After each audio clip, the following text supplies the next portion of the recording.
I basically wanted you to share with all the families that I help a little bit about emotional regulation and how we can feel all these big feelings that are happening, especially now in the time that we're all living in, without getting completely overwhelmed by Yes, everything. absolutely. And the magic of the regulatory practices that I teach is that you don't have to understand the emotion. You don't have Hmm. to understand where it comes from, why it's there. The work is in feeling and expressing it, and the expression. Typically, the practices that we do include breath, movement, and vocalization, because emotion. You can think of the word emotion as sort of a shorthand for energy in motion, and that's what we do. We put motion to the energy, and that allows for the fluidity of the feeling to come all the way through, right? Usually there's an arch to an emotion, right? And for most of us, we have been trained, acculturated and conditioned, programmed to not express big emotions because Hmm. we could, that's a whole other class. Right? But Yeah. to contain those feelings and to not express them. And so a lot of the time we're kind of on the uptick of that bell curve of an emotion, and we're approaching maybe the pinnacle, the climax, the most intense moment of whatever feeling we're feeling, and we contract around it. So there's a physiology to that. We hold our breath. We engage certain groups of muscles in the contraction around a feeling. You can imagine what contraction looks like in anger versus stress Hmm. versus fear, right? There's actually an embodiment to each emotion, and then there's an embodiment to the expression of each emotion. So we can practice that in our bodies. So we feel a big emotion Mhm. and only can contain that for so long before our body contracts and stops it. And Mm. maybe it's a mechanism. And so our body stays sort of tight and contorted until we can, maybe 2 minutes, hours later, weeks, years later, we can actually continue to feel and continue that arc to release it. Am I interpreting that?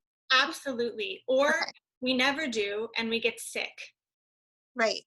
right? That's what trauma is, and that's the mind body connection, the psychosomatics of illness, is old unresolved negative emotions that just literally get stuck in our tissues. They have hormonal, chemical, physiological components. So we tend to think of emotions as these abstract ideas that are outside of ourselves, but our body is the vessel for every feeling we feel, every thought we think, every deeply embedded attitude or belief that we hold about ourselves or the world. And so all of it is housed in this, in this vessel that is our body. And it's either expressed and we create space in that vessel, Mm. or it accumulates as toxins. And part of the role as mothers is to detox this vessel, because we become the environment for our babies in the most literal sense of of that word, in the most physical material way, but also in these kind of spiritual energetic sense. We become our baby's environment, and Mhm. that connection, of course, is most potent in pregnancy, but continues um, through birth in a profound way, and then into postpartum. And so the temptation, I think, at this point in the conversation for mothers and women is to feel like, oh my God, what a huge responsibility. That's, kind of a lot of pressure. But I like to point out that the good news, the relief, is that this is what we're made to do. Mm-hmm. We, as women in particular, we've been doing this for a long, long time, and it's in our nature. It's in our bones. It is the wisdom, the intrinsic, the innate wisdom of our bodies is to do this. And so that's what these practices, this class will be about, is how to connect to that innate wisdom. Because the choices that birthing mothers are facing right now are not easy.